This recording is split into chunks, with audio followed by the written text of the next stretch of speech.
Hello students, how are you? I hope आपकी study बहुत अच्छे से चल रही होगी। हमने प्रीवियस जो टॉपिक्स थे उसमें एसिड बेसिस का टॉपिक लिया। अभी आज हम डिस्कस करेंगे एसिड बेस से रिलेटेड है पीएच। पीएच स्केल आप जानते हैं कि it is used to measure the hydrogen ion concentration.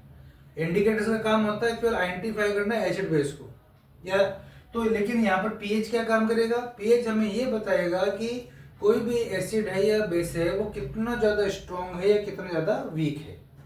ठीक है, तो ये स्ट्रॉन्गनेस या को बताने का काम कौन रहेगा? PH scale. ये आपको पता ही है कि भाई पीएच स्केल में 7 जो होता है वो मिड पॉइंट होता है, वो किसके लिए होता है? न्यूट्रल के लिए होता है। ये अपने को याद रखना है। 7 से ज्यादा होते क्या हो जाएगा? बेसिक। और 7 से कम होते क्या हो जाएगा? एसिडिक। मोस्ट एसिडिक कौन होगा? 0 पीएच हो जाएगी। मोस्ट बेसिक कौन होगा? 14 पीएच हो जाएगी। ये अपने को ध्यान देना है। तो यहाँ पर एक चीज ध्यान देना है कि एसिड नेचर को ये क्या मेजर कर रहा है? H plus ion concentration. तो एक चीज हमें ध्यान देना है कि पीएच वैल्यू और H प्लस आयन कंसंट्रेशन में रिलेशन, इस पर कोई ना कोई क्वेश्चन एग्जाम में आ जाता है। तो यहाँ पे ध्यान देना है कि पीएच जो वैल्यू है वो H प्लस आयन कंसंट्रेशन के या H3O पॉजिटिव लिखा जा सकता है, इनवर्सली प्रोपोर्शनल है। जितने कम पीएच उतने ज्यादा एसिडिक नेचर होगा। इसका मीन से उतने ज्यादा H प्लस आयन होगा। जैसे जैसे पीएच बढ़ेगी H प्लस आयन कम होते जाएंगे। यहाँ पे ध्यान देना है कि 7 जो पीएच है, एक कोई भी एसिड सॉल्यूशन है, बेस सॉल्यूशन है, उसमें H प्लस और OH दोनों प्रेजेंट होते हैं।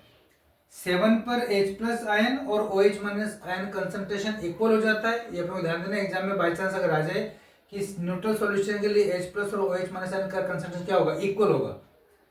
7 से कम होने पर H plus ion concentration will be more than the OH minus ion concentration, और 7 से ज्यादा होने पर H plus ion concentration will be less than the OH minus ion concentration. ये थोड़ा ध्यान को रखना, कई बार एग्जाम में मल्टीपल चॉइस में क्वेश्चन आ सकता है। अब यहाँ पे ये जो मैंने बात बताई उस पर बेस्ड कुछ क्वेश्चन एग्जाम में आ जाते हैं, जैसे सिंपली बुक में एक्सरसाइज में भी आपको दे रखा है, जैसे सॉल्यूशन आपको दिए हुए हैं, ये सॉल्यूशन दे रखे हैं ABCDE। ठीक है, इनकी पीएच मान लो आपको दे रखी है 5, 1, 11, 7, 9, इस तरह से आपको पीएच दे रखी है। अब यहाँ पे ध्यान देना है कि एग्जाम में तो क्या होता है, अगर इस तरह से देखा तो कोई दिक्कत नहीं है। एग्जाम में क्या दिया जाता है जनरली कि 5 solution ABCDE have the pH 5, 1, 11, 7 respectively. तो आप सबसे पहले काम क्या करें, चाहे रफली हो या फेवर में करें, तो साइड में ABCD लिखकर उनके आगे उनकी पीएच जरूर लिख लें एक बार। ठीक है, जिससे आपके दिमाग में क्लियर होगा कि कौन से सॉल्यूशन का पीएच क्या है। अब आपसे क्वेश्चन कर लिया कि which is the most acidic solution. तो मोस्ट एसिडिक का मतलब उसकी पीएच सबसे कम हो। जितने पीएच कम हो उतने ज्यादा एसिडिक। तो सबसे कम पीएच किसकी है? बी सॉल्यूशन 1 है ना। तो बी क्या हो गया? Solution be with pH 1 is most acidic. फिर पूछ लिया आपको which is the neutral solution. तो न्यूट्रल के लिए पीएच क्या होता है? 7। तो 7 किसका है? डी का है। तो आप कह देंगे solution D with pH 7 is neutral. Next पूछ लिया which is the most alkaline और बेसिक सॉल्यूशन। तो आप क्या हो जाएगा? सबसे ज्यादा पीएच किसकी है? सी की 11 है। तो ये क्या हो जाएगा? मोस्ट एल्कलाइन हो जाएगा। देन वीक एसिडिक पूछ लिया। तो वीक एसिडिक का मतलब एसिडिक का मतलब क्या है? होगा तो 7 से कम ही, बट 7 से कम में दो अपने पर दे रखा है, इनमें ज्यादा कौन है? 5। ओके, तो यहाँ पे ध्यान देना 5 क्या हो गया? वीक एसिडिक हो गया। उसके बाद में आपसे पूछा वीक बेसिक पूछ लिया, वीक एल्कलाइन हो गया।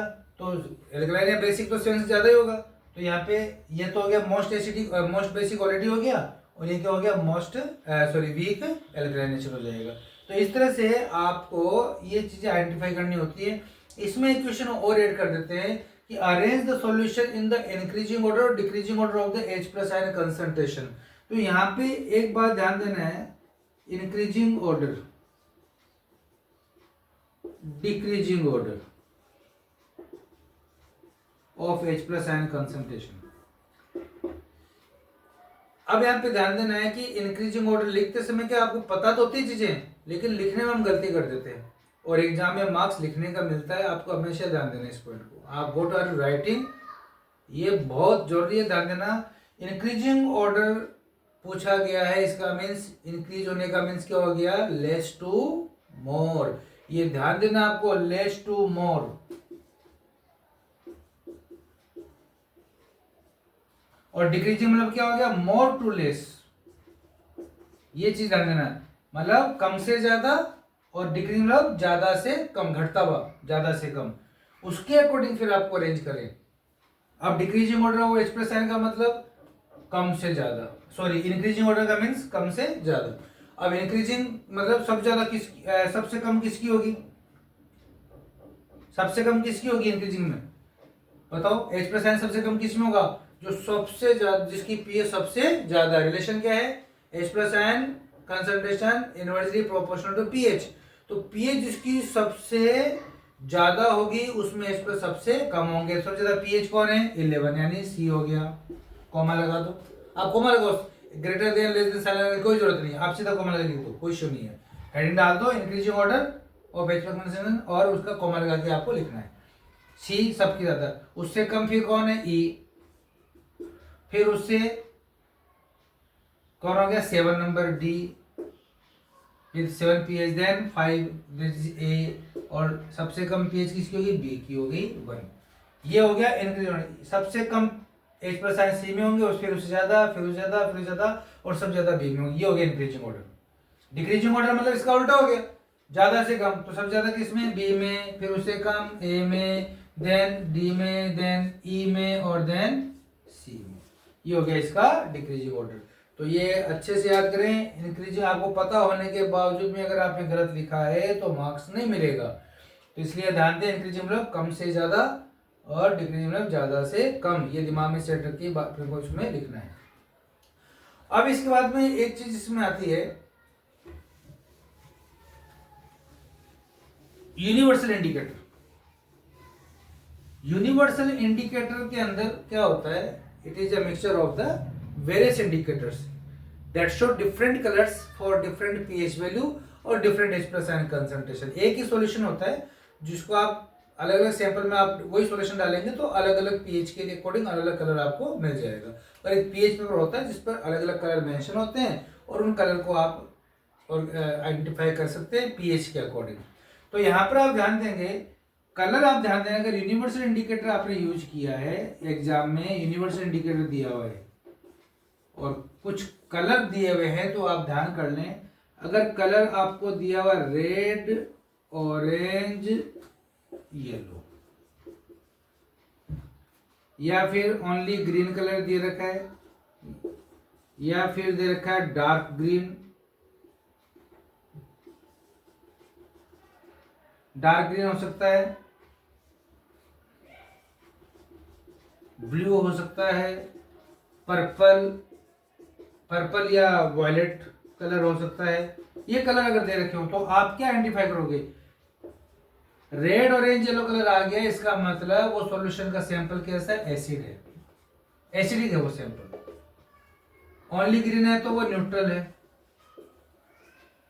डार्क ग्रीन हो सकता है, ब्लू हो सकता है, पर्पल या वॉयलेट हो सकता है, तो यहां पर आप लिख देंगे बेसिक, बेसिक या एल्कलाइन। ये ध्यान देंगे, रेड स्ट्रॉन्ग को रिप्रेजेंट करता है, स्ट्रॉन्ग एसिडिक। ऑरेंज, रेड से लाइट हुआ तो ऑरेंज, ऑरेंज मॉडरेट यानी मीडियम, और येलो जाएगा आपके, येलो जो है वो वीक एसिडिक को शो करेगा। कई बार पेल येलो भी लिखा जाता है, ग्रीनिश येलो भी लिखा जाता है, तो वो वीक को रिप्रेजेंट करेगा। ओनली ग्रीन है तो neutral colour, dark green, blue, purple, ये increasing order of basic nature हो गया। डार्क ग्रीन वीक बेसिक के लिए, ब्लू है वो मीडियम बेसिक के लिए हो गया, और पर्पल जो हो गया वो आपके स्ट्रॉन्ग बेसिक के लिए हो जाता है। तो यहाँ पर ध्यान देना है, ये जो कलर है, अगर ऐसा कलर दे रखे हो तो कलर से भी आप आइडेंटिफाई कर सकते हैं एसिड है कि बेस है या न्यूट्रल है। ओके, अब इसमें भी आपको क्या ध्यान देना है कि कुछ पॉइंट्स आपकी जो बुक है ना, बुक के अंदर आपको कुछ सॉल्यूशंस की पीएच दी हुई है, तो वो पीएच आप जरूर याद करें। जैसे ब्रेड का पीएच आपको 7.4 है, हालांकि रेज 7.3 7.5 हो सकती है, तो 7.4 दे रखा है। प्योर वाटर का 7 ही मानते हैं। ऐसे आपके मिल्क ऑफ मैग्नीशिया है, उसकी 10 पीएच दे रखी है, याद करना क्योंकि मिल्क ऑफ मैग्नीशिया पे अलग से भी क्वेश्चन आ सकता है। ठीक है, ऐसे आपके गैस्ट्रिक जूस की दे रखी है, सबकी आपको सबकी पीएच लर्न जरूर कर लेनी है, एग्जाम में पूछी जा सकती है मल्टीपल चॉइस क्वेश्चन के अंदर।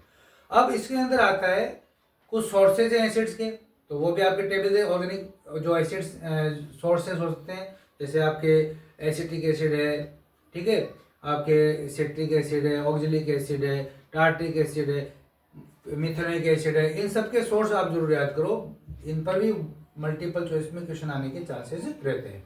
अब आता है डेली लाइफ में पीएच का डेली लाइफ में यूज क्या है, तो इस पर बहुत सारे क्वेश्चंस आते हैं।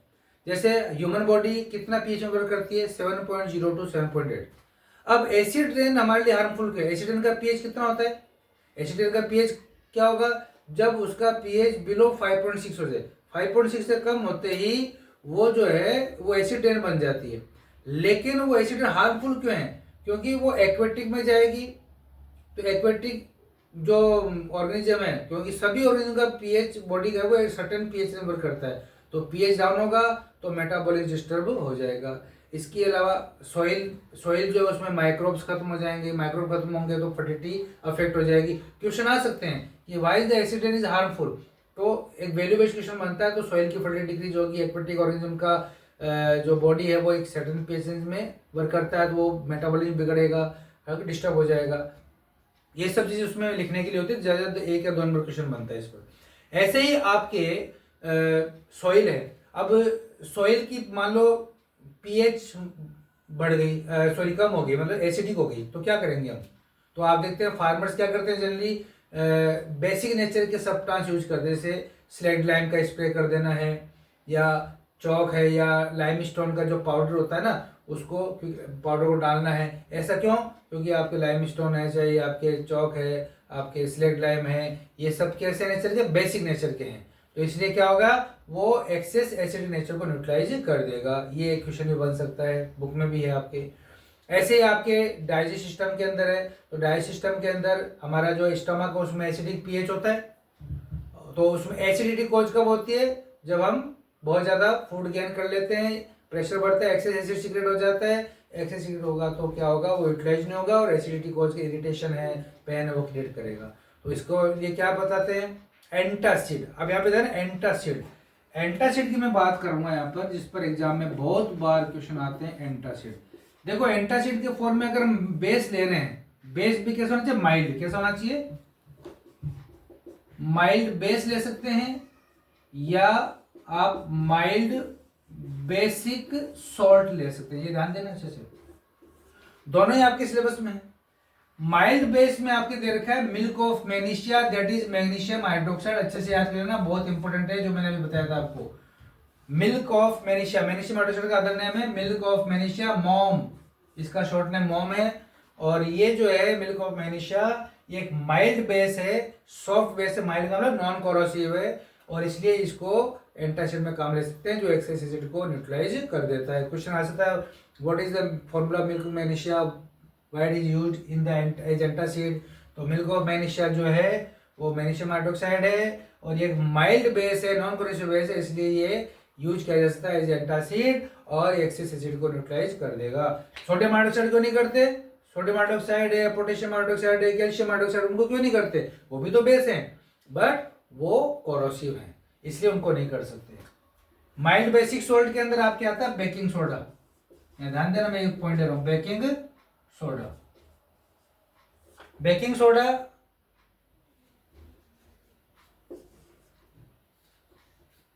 बेकिंग सोडा जो है, इसका फॉर्मूला वो पता है, ये NaHCO3, ये एक माइल्ड बेसिक सोल्ट है। एक होता है वॉशिंग सोडा, Na2CO3.10H2, तो वॉशिंग सोडा भी बेसिक सोल्ट है, ये भी बेसिक सोल्ट है, लेकिन वॉशिंग सोडा को हम यूज नहीं कर सकते, क्यों, क्योंकि वो कोरोसिव है, वो स्ट्रॉन्ग बेसिक सोल्ट है, ये एक माइल्ड बेसिक सोल्ट है, ठीक है ना, इसलिए इसको हम फूड मटेरियल, फूड कंटेंट में काम लेते हैं, जैसे बेकिंग पाउडर के फॉर्म में लेते हैं, डायरेक्ट बेकिंग सोडा के फॉर्म में कर सकते हैं। इनो के अंदर बेकिंग सोडा ही काम आता है एज एंटासिड, तो यहाँ पर ये भी ध्यान देना है कि एंटासिड के फॉर्म में भी काम आ सकता है। एक इसके अंदर पॉइंट अपन और लेंगे, जिसके अंदर आपके आता है टूथ डिके। टूथ डिके के अंदर क्या होता है कि जो टूथ एनामल है, माउथ का पीएच, जैसे हम खाना खाते हैं, फूड पार्टिकल रह गए, फूड पार्टिकल आपने क्लीन नहीं किया प्रॉपर माउथ को, फूड पार्टिकल माइक्रोब्स होते हैं वो उसको डिग्रेड करेंगे, डिकम्पोज करके एसिड जनरली लैक्टिक एसिड बनता है वो प्रोड्यूस करेंगे। और बहुत ज़्यादा जब एसिडिक माउथ हो जाता है और पीएच 5.5 से कम हो जाती है तो हमारे टीथ का स्ट्रॉन्गेस्ट कवरिंग कौन है? एनामल। टूथ एनामल अच्छे से याद करना, स्ट्रॉन्गेस्ट पार्ट है जो कैल्शियम फॉस्फेट किसका बना होता है? Calcium phosphate. एग्जाम में अलग से क्वेश्चन आ जाता है, कैल्शियम फॉस्फेट। टूथ एनामल किसका बना होता है? कैल्शियम फॉस्फेट का, इसलिए that's why it is hard, it is hardest substance, it is the hardest substance. तो एक तो क्वेश्चन बन गया कि why the tooth enamel is the hardest substance, hardest structure, तो it is made up of calcium phosphate, is the hardest substance in the body. Second thing, cause बताई दिया आपने क्यों होता है ये, इसको क्योंकि पीएच कब जाना चाहिए? 5.5 से कम हो जाएगी तो ये नुकसान पहुंचना स्टार्ट हो जाएगा एसिड गैस से, और ये जब कट होगी तो इसको टूथ डिके होगा, दांत सड़ना लग जाएगा, सेंसन होना स्टार्ट हो जाएगा। और इसको बचाने के लिए हम क्या क्या यूज करते हैं? Toothpaste. Why we use the toothpaste? Toothpaste का नेचर कैसा होना चाहिए? यस, समझ गए होंगे आप, बेसिक नेचर। तो एसिड नेचर जो माउथ का उसको न्यूट्रलाइज कौन करेगा? Basic nature of the toothpaste. तो ये यूज करके why we use the toothpaste because it is basic in nature, neutralise the excessive acidic pH of the mouth. और एक लास्ट पॉइंट बच गया आपके, red aunt, natal sting plant, B, ये जब टंग आपको क्या स्टिंग करती है, डंक मारती हैं तो जलन पैदा होती है। क्यों? क्योंकि उसके अंदर कौन सा एसिड होता है? Methanoic acid. या एग्जाम में आ सकता है, रेड आंट, ठीक है, और आपके nettle sting plant and bee sting contain methanoic acid और you can say formic, methanoic acid और फॉर्मिक एसिड, ये ध्यान देना अच्छे से बेटा। मिथेनोइक एसिड जिसका अदर नेम है फॉर्मिक एसिड, फॉर्मूला ACOOH, ये जलन पैदा करता है इस एसिड के कारण से। और इसको न्यूट्रलाइज हम कैसे कर सकते हैं? बेकिंग पाउडर अगर, बेकिंग सोडा, पाउडर नहीं, पाउडर में एसिड होता है, बेकिंग सोडा अगर घर में है तो बेकिंग सोडा को हम क्या कर सकते हैं? उसको सॉल्यूशन बना के उस पर लगा सकते हैं, जिससे ये इसको न्यूट्रलाइज कर देगा। और बेकिंग सोडा नहीं है तो आप टूथपेस्ट भी लगा सकते हैं क्योंकि ये भी बेसिक नेचर का है, या डायरेक्ट जो सोप होती है वो भी हम लगा सकते हैं क्योंकि उसमें वो भी बेसिक है। तो ये आपको मैंने कुछ पॉइंट बताए हैं पीएच से रिलेटेड, और कुछ क्वेश्चन जो मैंने बताए हैं, जो मैंने पॉइंट कहा है कि जिनका आपको बराबर अच्छे से ध्यान देना है, गलती नहीं करनी है, उनको आप ध्यान से स्टडी करें, समझें। Okay, thank you very much.